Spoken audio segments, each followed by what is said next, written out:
port operations and night murders.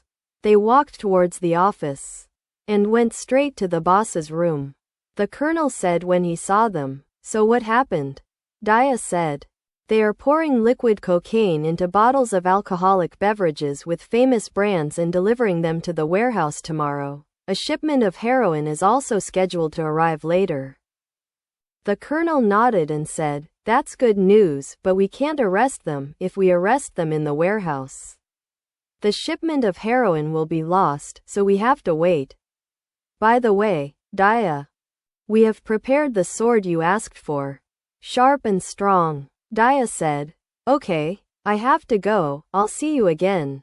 You can get it from Henry." Daya went out the door. Rick watched her leave and said, "Surely this girl must be following us? She is a vampire, with strange behavior, very cold, unprofessional, and does whatever he wants. Like now, this creature can't be worked with. What if she attacks me?" The colonel pointed his index finger at he and said, "Listen. Her being a vampire is a secret, and this creature you are talking about is a great help to us.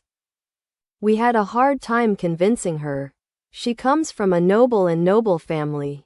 She knows her own kind well, unlike others in the day. She can move." This is a picture of her and her family. Rick took the picture, a large and elegant building. 7 people were seen in the picture. Parents, 3 daughters and a son, in elegant and aristocratic clothes. Daya was seen in a white dress with a long skirt and a brimmed hat. Rick asked, "Where are the rest of her family? Is this building still there?" "Yes. The building is still there and this girl is the owner. Her family was killed in a fight and Daya is alive because she was not home. In the meantime you have to deal with it. I don't like it at all. She complains or gets upset. Because the authorities above me will ask for answers and I hold you and the rest of the group responsible. Especially you who work directly with Daya." Then he picked up the phone and said, "Tell Jones, Jim and Kate to come to my office. Wherever they are, they should be here." After a while they entered the office. The colonel said, "A shipment of liquid cocaine. It will be delivered tomorrow at a warehouse in the port. You should keep an eye on them, but you won't do anything. Just watch." Kate said, "But we can arrest them during the delivery of the goods. We've been following them for a long time, and they all got away from us."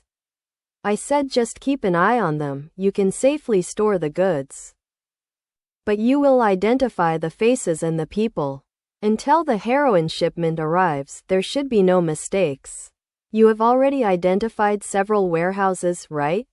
James looked at his papers and said, "One is on 196th Street and one is in the port itself, which is for someone else and the loads are legal. We think they are mixing their loads with his loads. We ourselves, without the knowledge of the port authorities, installed cameras and our people are present in the port under the guise of different people. We also have an infiltration in the Tiger people." Of course, to avoid being discovered, he had to shoot a few of our guys, even though he shot at non-sensitive points. 2 of them are in critical condition and their case has been transferred to the CCU. The colonel raised an eyebrow and said, "Interesting. What do you know about the murders? Where did you end up?" Kate said, "They mostly happen on full nights and after 10 p.m. We found some bodies on tree branches or high places, which shows that they have the power to fly or climb high with their prey. We also had incidents in nightclubs, discos and parties.